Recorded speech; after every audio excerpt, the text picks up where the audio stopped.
कक्षा 10 प्रश्नावली 4.3। यदि निम्नलिखित द्विघात समीकरणों के मूलों का अस्तित्व है तो उन्हें पूर्ण वर्ग बनाने की विधि द्वारा हल कीजिए। तो इसमें दो चीज़ें आ रही हैं। पहला तो ये है कि यदि मूलों का अस्तित्व है और दूसरा कि पूर्ण वर्ग बनाकर उन्हें हल करना है। तो हम इन दोनों को समझेंगे कि पहले ये क्या चीज़ है। तो पूर्ण वर्ग, इससे पहली प्रश्नावली में हम गुणनखंड विधि द्वारा समीकरण को हल करना सीखे थे। अब यहाँ पे हम सीखेंगे पूर्ण वर्ग। तो पूर्ण वर्ग क्या है? पूर्ण वर्ग मतलब जैसे a प्लस बी का होल स्क्वायर है, ये पूर्ण वर्ग है। तो इजिकल टू क्या होता है हमारे पास? A square plus B square plus 2ab, या a माइनस बी का whole square equal to A square plus B square minus 2ab। तो अब हमारे पास कोई सपोज करो द्विघात समीकरण है A X square plus B X plus C. ये हमारे पास द्विघात समीकरण है। तो इसको पूर्ण वर्ग बनाने की विधि द्वारा हम क्या करेंगे? तो सबसे पहले तो हम x का जो भी गुणांक हो, समीकरण में जो भी x का गुणांक हो, उससे हम पूरी समीकरण को भाग कर देंगे। यानी हम इस समीकरण को a से भाग करेंगे। तो a से भाग करने के बाद यहाँ पे तो a से a कट जाएगा, यहाँ पे b बटे a हो जाएगा, यहाँ पे c बटे a हो जाएगा, और यहाँ पे 0 के नीचे a आ जाएगा, तो इसका मान 0 ही होगा। समीकरण के विषय में बता दूं कि किसी समीकरण को यदि दोनों पक्षों में समान राशि जोड़ने पर, समान राशि घटाने पर, या पूरी समीकरण को एक ही संख्या से गुणा या भाग करने पर, दोनों पक्षों में समीकरण पर कोई अंतर नहीं पड़ता। तो ये हमने क्या किया कि पूरी समीकरण को हमने a से भाग कर दिया।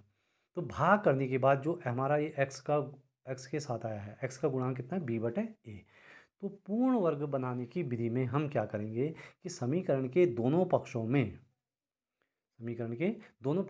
x का गुणांक, यहाँ पे लिखा मैंने x का गुणांक बटे 2 का स्क्वायर, x का गुणांक जितना भी होगा उसका आधा कर देना, उसका होल स्क्वायर कर देना है। या x का गुणांक यहाँ पे कितना है? b बटे a, और उसका आधा यानी b बटे 2a का होल स्क्वायर इस समीकरण में जोड़ना या घटाना है। या तो एक ही पक्ष में जोड़ दो या घटा दो, या दोनों पक्षों में जोड़ दो, जिधर से भी करना चाहो। या तो एक साइड में जोड़ो या घटाओ, या दोनों पक्षों में जोड़ दो। बराबर राशि जोड़ने से कोई अंतर समीकरण में नहीं पड़ता। तो ये तो हो गया हमारा पूर्ण वर्ग बनाने की विधि। दूसरी उसमें था कि मूलों का अस्तित्व है। वैसे इसके विषय में दूसरी प्रश्नावली में भी हम पढ़ेंगे।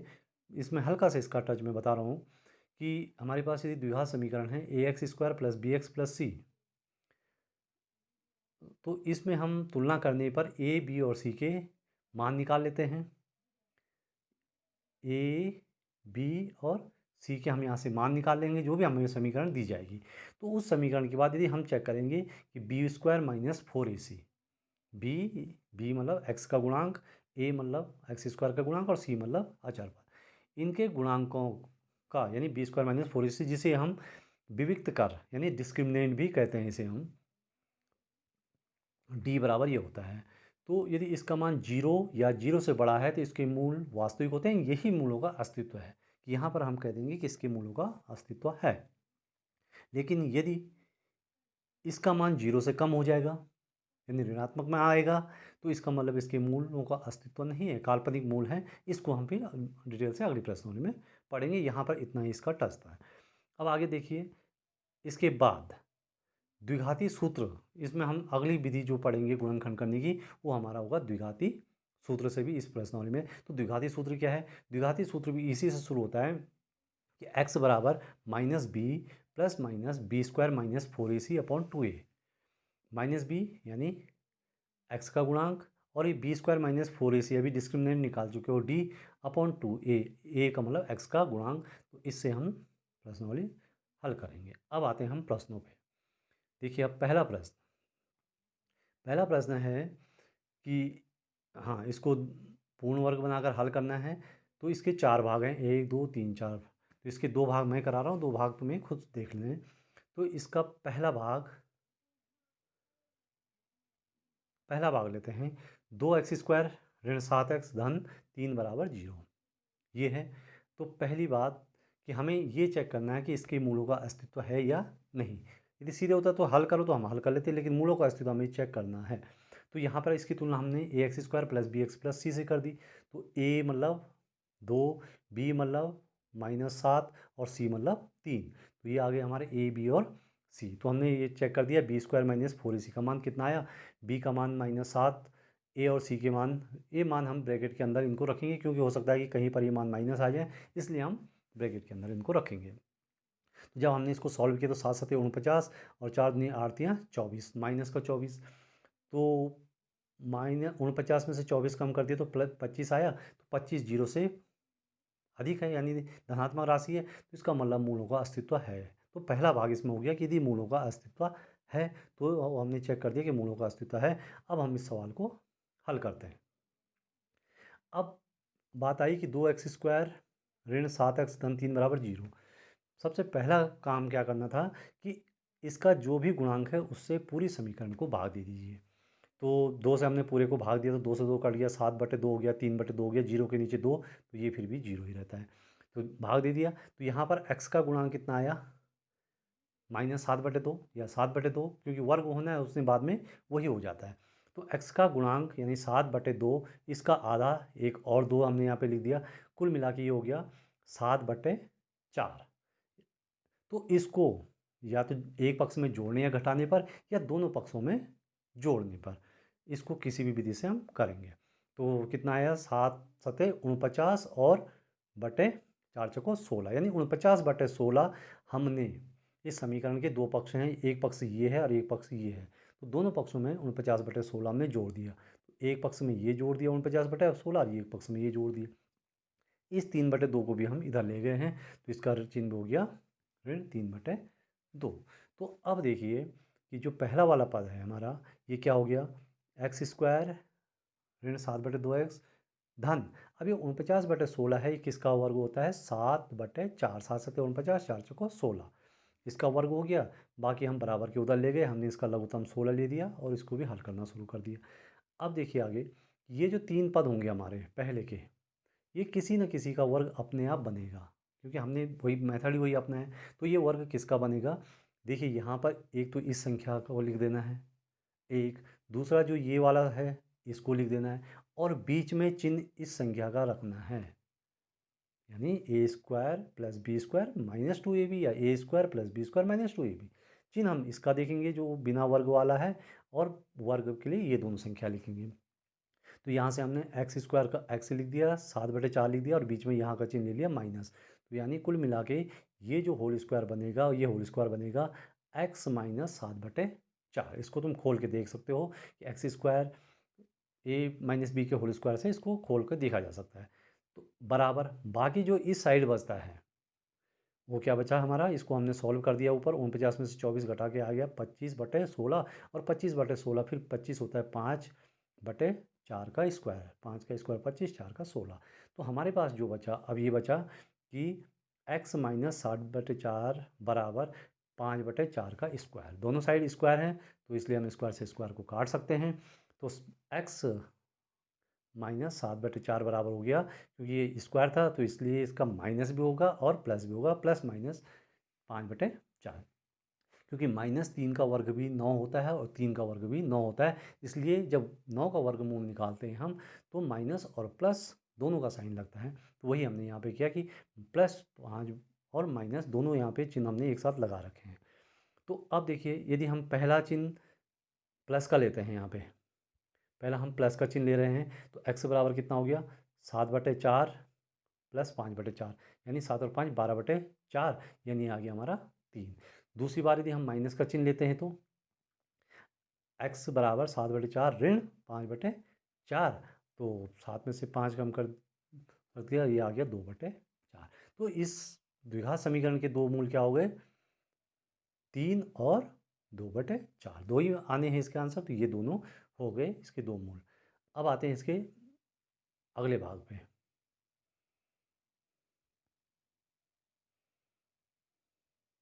अगला भाग है इसका, मैं इसका अगला जो भाग ले रहा हूँ ये है तीसरा भाग, क्योंकि इसमें वर्गमूल आ रहा है इसलिए मैंने ये वाला भाग लिया कि वहाँ पे थोड़ा सा बच्चों को परेशानी होती है।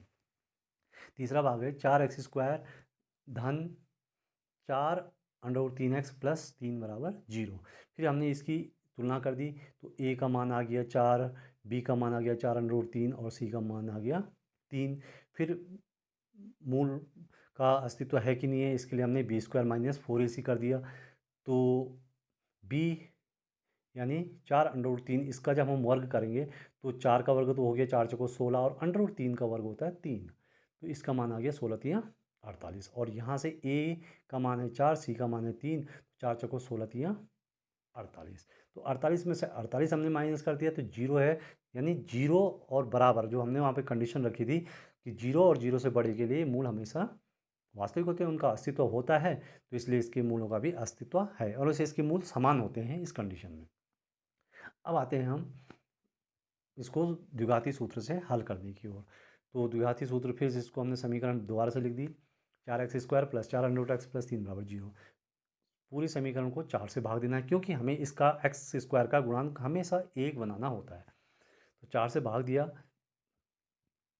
तो यहाँ पे तो 4 से 4 कट गया, यहाँ पर भी 4 कट गया, तो यहाँ पर हो गया 3/4 बराबर 0 और 0 के नीचे 4 रखेंगे तो उसका मान 0 ही हो गया। तो इसको पूर्ण वर्ग बनाने के लिए यहाँ पे x का गुणांक कितना है, √3, तो इसको पूर्ण वर्ग बनाने के लिए √3/2 का स्क्वायर इतना हम दोनों पक्षों में जोड़ देंगे। तो 1/3 का वर्ग हो जाएगा 3 और 2 का स्क्वायर हो गया 4, यानी 3/4 हम समीकरण के दोनों पक्षों में जोड़ देंगे। यहाँ पर हमने समीकरण के दोनों पक्षों में ये समीकरण यहाँ तक थी और ये दोनों पक्षों में हमने 3/4 यहाँ भी जोड़ा और 3/4 यहाँ भी जोड़ दिया। तो ये इस 3/4 को फिर हम इधर ले जाएंगे और ये जो 3 पद बचेंगे ये हमारा फिर किसी न किसी का वर्ग बनेगा। तो ये 3/4 यहाँ 3/4 चला गया तो ये 0 हो गया। अब यहाँ पर जो इस साइड बच रहा है ये वाला x², ये वाला ये किस किस का वर्ग बनेगा, देखा एक तो वर्ग वाला पद ये हो गया x², दूसरा वर्ग वाला पद बनता है ये वाला। लेकिन यहाँ पर क्योंकि 3/4 है, 3 किसी का वर्ग नहीं होता, इसलिए हम जानते हैं कि वर्गमूल 3 गुणा वर्गमूल 3 बराबर 3 होता है। तो 3 को हम वर्गमूल 3 का वर्ग लिख सकते हैं। तो ये हमारे 3 पद बन गए, पहला a²,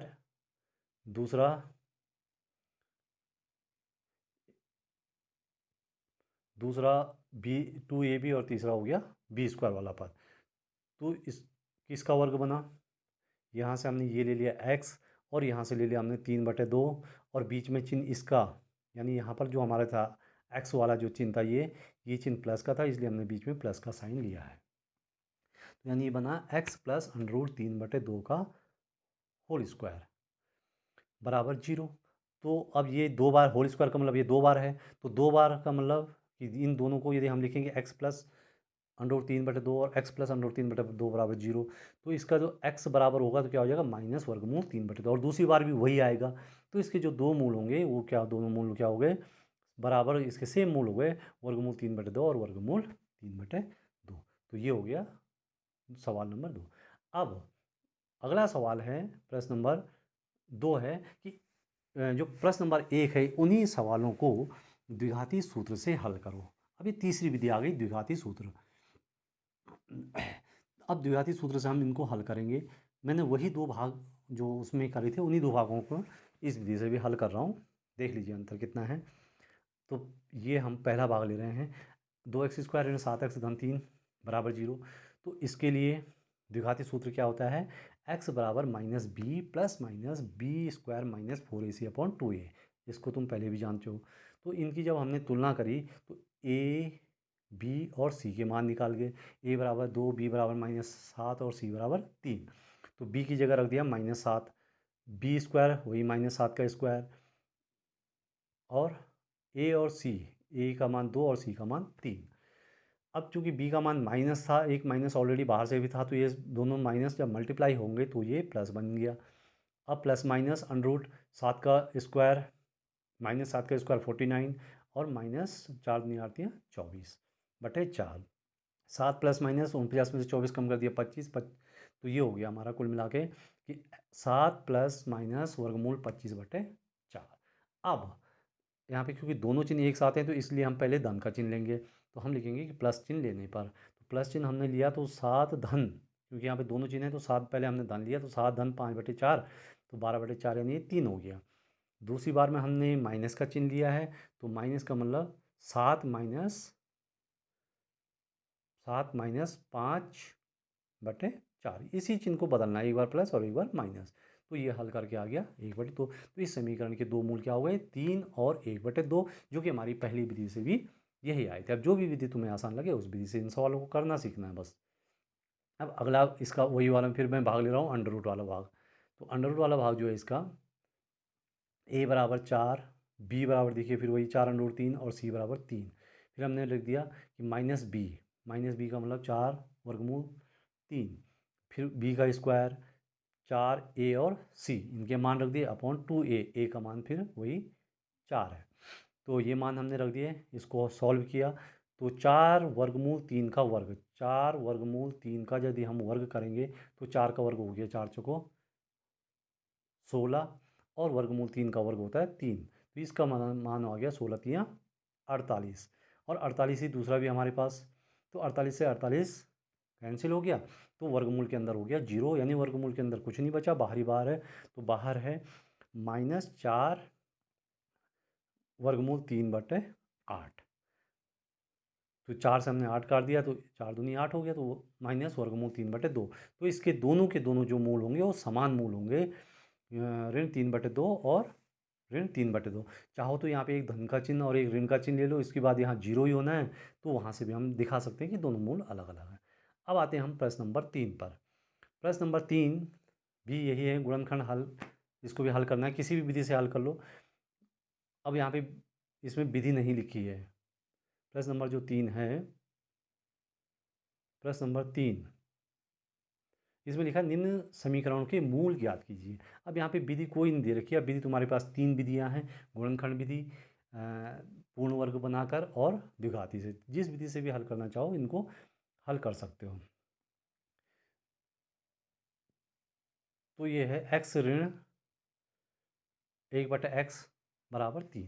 तो इसमें नई चीज़ कुछ नहीं है, क्योंकि यहाँ पे बटे में x है, इसलिए हमने x से लघुत्तम में ले लिया। जब x से x की गुणा हुई तो x² आ गया, -1 बराबर 3। ax इस 3 के साथ गुणा में चला गया तो 3x हो गया। तो x² -1 बराबर 3x, और x² -3x -1 बराबर 0। अब ये समीकरण बन गए। इस समीकरण को किसी भी विधि से हल किया जा सकता है, और करके देख लेना। अब आते हैं हम अगले सवाल पे। इसी का जो दूसरा भाग है, इसका जो दूसरा भाग है वो भी इसी प्रकार का है कि 1/x-4 और ऋण 1/x-7 बराबर 11/30। तो थोड़ा सा इसका शुरुआत में मैं बता देता हूँ कि ये होना क्या है। अब क्योंकि यहाँ पे दोनों के नीचे भिन्न है, एक के नीचे x/4 है, एक के नीचे x/, है, तो हमने इन दोनों की गुणा इनके लघुत्तम में ले ली। x/4 से इसमें भाग दिया तो x/4 कैंसिल हो गया, तो क्या बचा x-7, तो हमने यहाँ पे लिख दिया। फिर बीच का माइनस ये लगा लिया, और x-7 से ये काटा तो यहाँ पे बचा x-4। तो हमारे पास बच गया x-7 ऋण, जब ब्रैकेट खोलेंगे तो ऋण x और अंदर का ऋण ये धन होगी, अंदर का भी, अच्छा दोनों धनी थे तो ये दोनों ऋण पे आ गए हैं। तो x-7 ऋण x-4 बटे नीचे का भी हमने पूरा ये ब्रैकेट खोल दिया, x² -7x + 4x -28 बराबर 11/30। यहाँ पे हमारा x एक धन का है एक ऋण का है, तो ये कट गए। केवल क्या बचा, ऋण 7 और ऋण 4, ऋण का 11 बटे ये पूरा बराबर 11/30। अब यहाँ पे देखिए इसके ऊपर भी 11 है, इसके अंश में भी 11 है और इसके अंश में भी 11 है। अब या तो हम इसको पूरे को इसके इससे गुणा और इससे इसके गुणा वज्र गुणा विधि कर दें, या हम सीधे इस 11 से 11 को काट देते हैं, एक एक बार कट जाता है। यहाँ पे हम डायरेक्ट काट भी सकते हैं, उससे हमारा ये आसान हो जाएगा। या तो फिर पूरा का पूरा हमें गुणा करना पड़ेगा। तो हमने 11 से 11 काट दिया, तो उसके बाद समीकरण ये बच गई हमारी कि x² ऋण 3x ऋण 28, क्योंकि वहाँ पे ऋण का चिन्ह था ये, तो इसलिए ये ऋण का 30 हो गया। तो ये जो समीकरण है ये हमारी अब समीकरण बन गई, x² ऋण 3x ऋण 28, 30 को भी हम लोग लेकर धन 30 बराबर 0। तो ये समीकरण हो गई x² ऋण 3x धन 2 बराबर 0।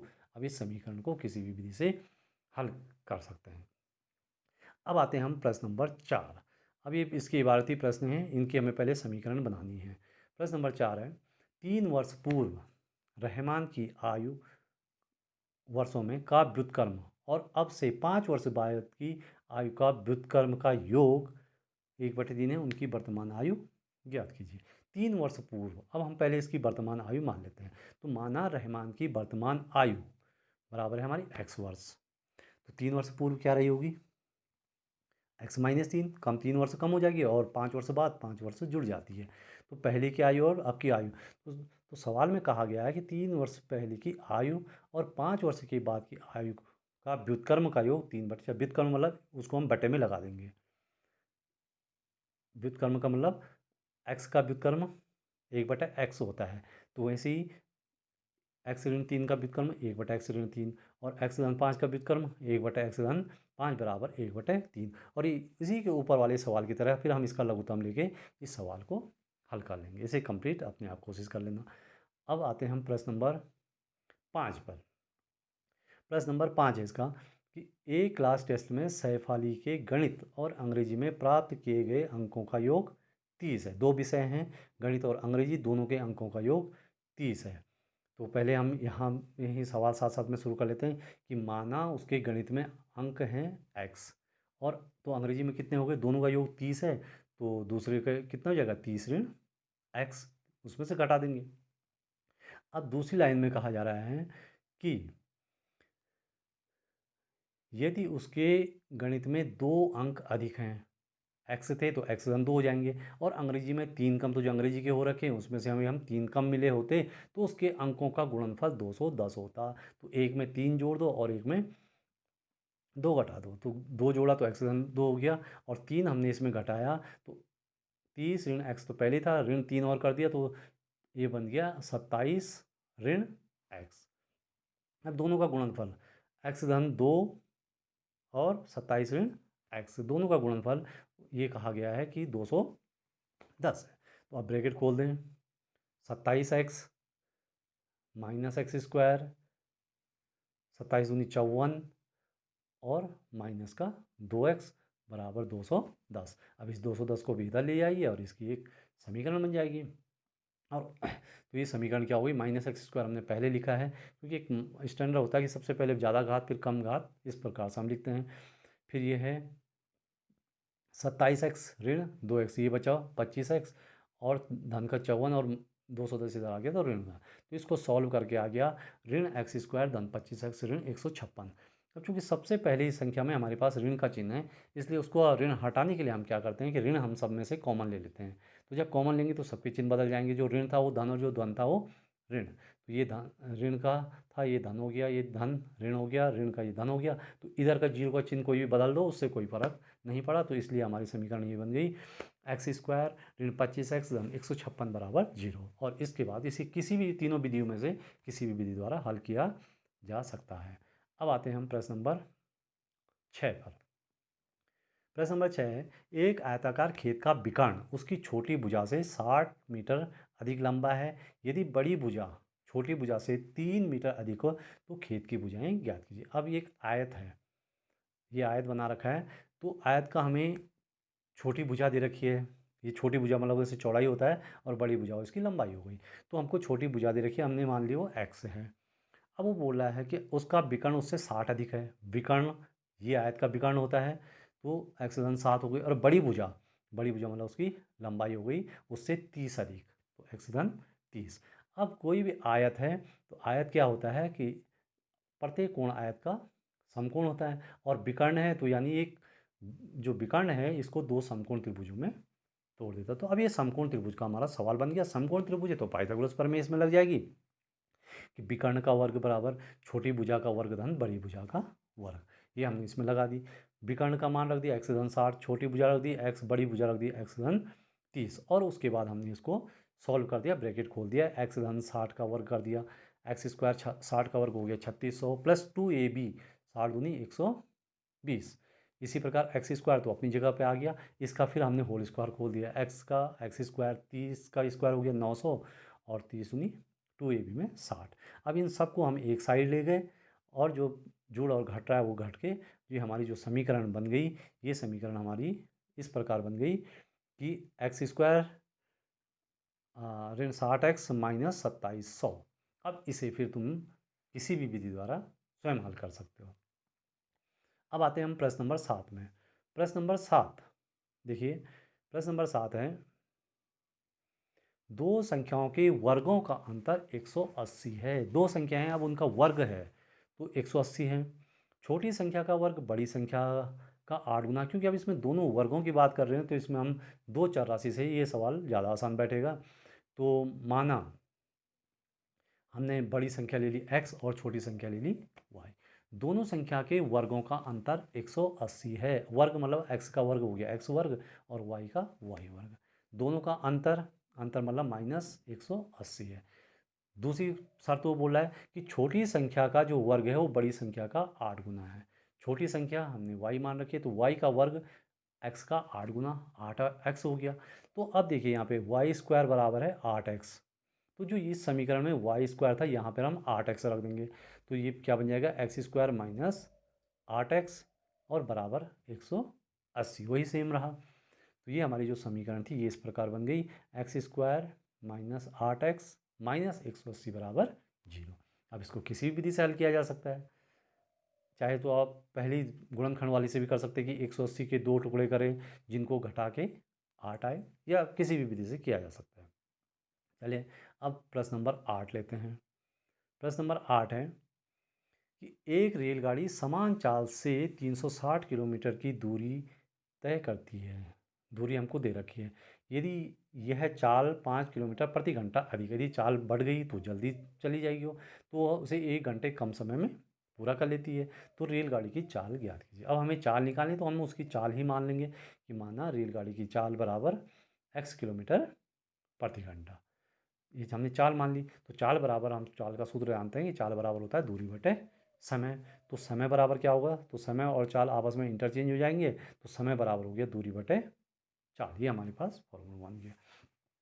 तो जब हम समय देख रहे हैं कि कितना समय उसने लिया है 360 किलोमीटर दूरी चलने पे, तो हमने लिख दिया कि समय माना पहले का जो समय था, क्योंकि बाद में उसकी चाल बदली है, तो जो पहले का जो समय था उसको हमने t1 माना। तो चाल बराबर हो गया दूरी, दूरी यानी 360 बटे उसकी चाल x किलोमीटर प्रति घंटा, तो जो समय लगा वो लगा 360 बटे x। अब अगली बार उसकी चाल 5 किलोमीटर प्रति घंटा बढ़ गई, चाल क्या थी x, तो बढ़ने पर क्या हो गई x घन 5। अब जो समय होगा तो समय क्या होगा, समय बराबर वही दूरी बटे चाल, तो दूरी तो हमारी वही है 360, चाल की जगह लिख दिया हमने x प्लस 5। अब वो बोल रहा है कि जो पहले का समय था, अब जो कंडीशन है यहाँ पे उस कंडीशन को देख लें कि यह चाल 5 किलोमीटर अधिक होती है, तो उस यात्रा में 1 घंटा कम समय लगता है। यानी पहले के समय में और अब के समय में 1 घंटे का अंतर है। यानी पहले का जो हमारे पास समय था उसमें से यदि हम 1 घंटा घटा देते तो अब का समय आ जाएगा। तो पहले का समय क्या था हमारे पास t1 मतलब 360 बटे x, और t2 हमने ये लिख दिया। तो 360 बटे एक्स, फिर हम दोनों में इन दोनों का लघुत्तम ले लिया x, तो 360 माइनस एक्स बराबर ये हो गया, और उसके बाद ये पहले सवाल की तरह फिर इसका लघुत्तम लेके इसे हल स्वयं कर लें। अब आते हैं अगले सवाल पे। ये सवाल है, 2 पानी के नल एक साथ एक हौज को 9 से ही 3/8 घंटों में भर सकते हैं। अब एक हौज है उसमें 2 नल लगे हैं, बड़े व्यास वाला नल हौज को भरने में कम व्यास वाले नल से 10 घंटे कम समय लेता है। प्रत्येक द्वारा अलग अलग हौज को भरने का समय ज्ञात कीजिए। अब एक नल से ज़्यादा पानी आ रहा है और एक नल से कम पानी आ रहा है, तो हमने मान लिया कि माना जो बड़े व्यास वाला नल है वो x घंटे में भर लेता है, हौज को x घंटे में भर लेता है, और जो छोटा वाला नल है, बारीक वाला जो नल है, वो x ऋण उससे 10 घंटे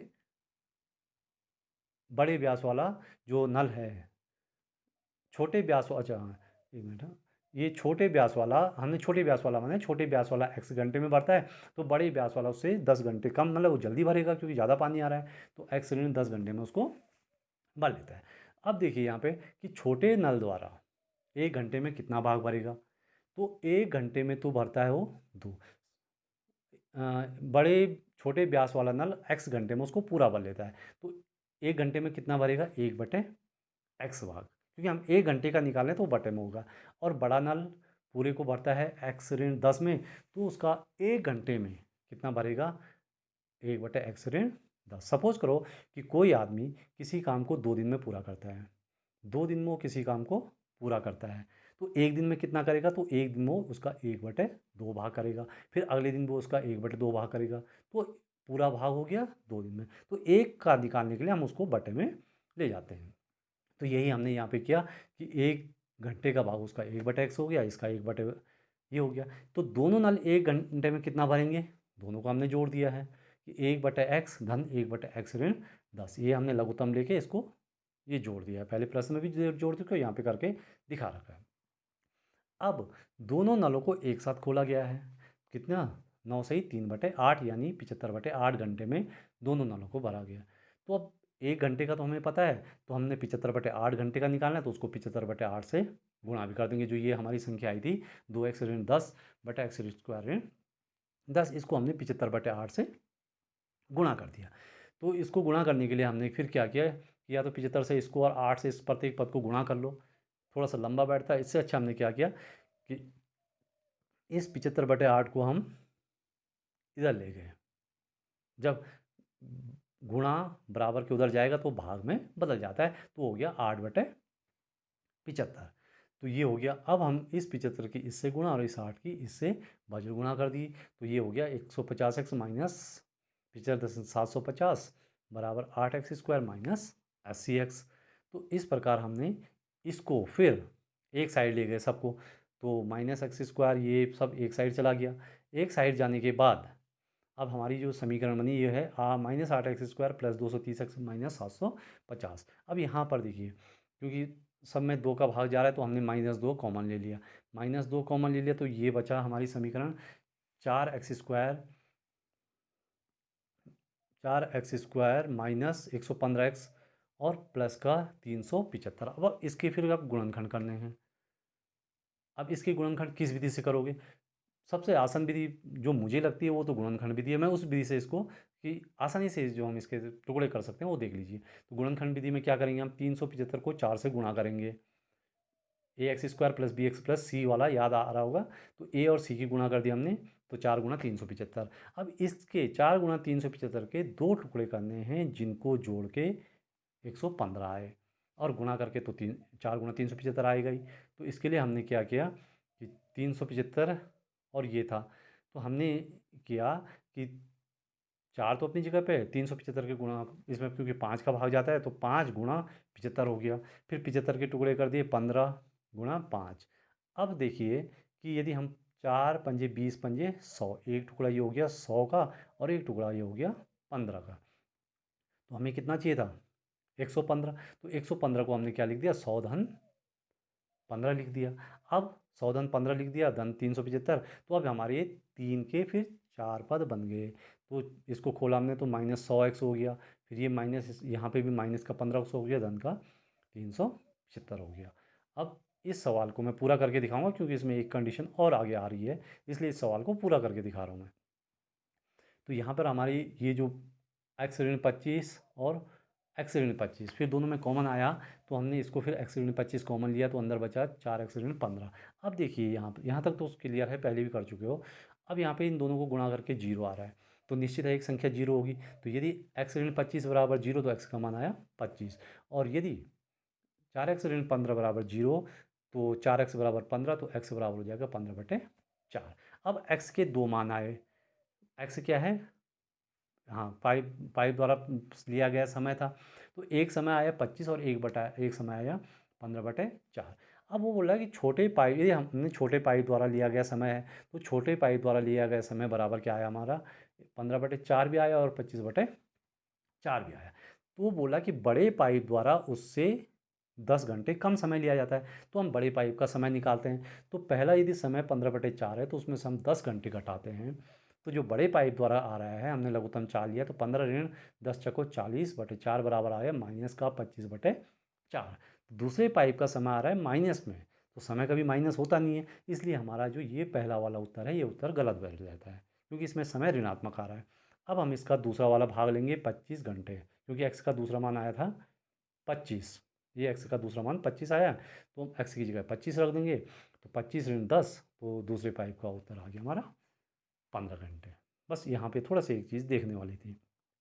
प्रश्न नंबर 10, अब प्रश्न नंबर 10 है, ये प्रश्न भी तुम्हें स्वयं देखना है कि मैसूर और बेंगलोर के बीच 132 किलोमीटर की यात्रा करने पर एक्सप्रेस गाड़ी, सवारी गाड़ी, सब इसमें भी वही रेलगाड़ी वाला जैसे ऊपर था, उसमें एक ही गाड़ी की चाल कम हो रही है, इसमें दोनों गाड़ियों की चाल अलग अलग है। हमें तरीका वही है, एक गाड़ी की जगह इसमें दो गाड़ियाँ हैं। इसको खुद अपने आप कोशिश कर लेना। अब आते हैं हम 11वें सवाल में। लास्ट सवाल इस प्रश्नावली का, दो वर्गों के क्षेत्रफलों का योग 468 मीटर स्क्वायर, यदि उनके परिमापों का अंतर इतना है तो दोनों वर्गों की भुजाएं ज्ञात करो। अब दो अलग अलग वर्ग हैं तो हम उन वर्गों की भुजाएं मान लेंगे, क्योंकि वर्ग हैं दोनों तो दोनों की अलग अलग हैं तो अलग अलग हम भुजाएं मान लेते हैं उनकी। तो माना पहले वर्ग की भुजा हमने x मान ली, दूसरे वर्ग की भुजा हमने y मान ली। दो अलग अलग वर्ग हमारे पास हैं, दो अलग अलग हैं, तो इनकी हमने इसकी भुजा मान ली x और इसकी भुजा मान ली y। दोनों वर्गों के क्षेत्रफलों का योग है 468। तो वर्ग का क्षेत्रफल क्या होता है?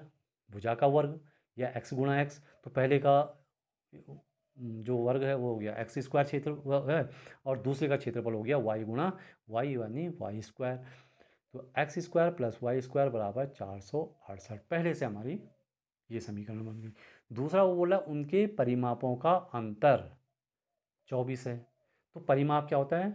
चारों भुजाओं का योग। तो वर्ग है तो वर्ग की चार भुजाएं, यानी एक भुजा x है तो चार भुजाओं का क्या होगा? 4x, और दूसरे की y है तो 4y। तो उनका अंतर यानी 4x ऋण 4y बराबर 24। तो दूसरी समीकरण बन गई हमारी 4x।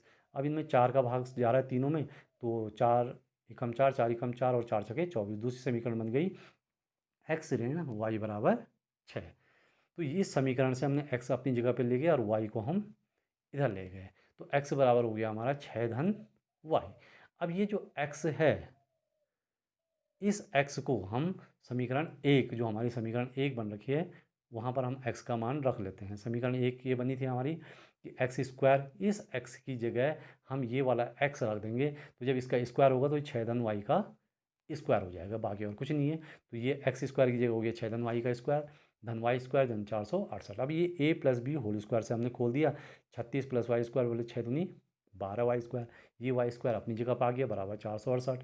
सबको एक साइड ले गए तो वाई स्क्वायर दो बार आया, y square plus y square 2 y square हो गया, और 12 वाई, और इसको आपस में घटाया तो ऋण का 432। फिर चाहो तो इसमें से दो कॉमन ले सकते हो, और इस प्रकार से ये समीकरण बन गई। इसे भी तुम खुद हल कर सकते हो। ओके।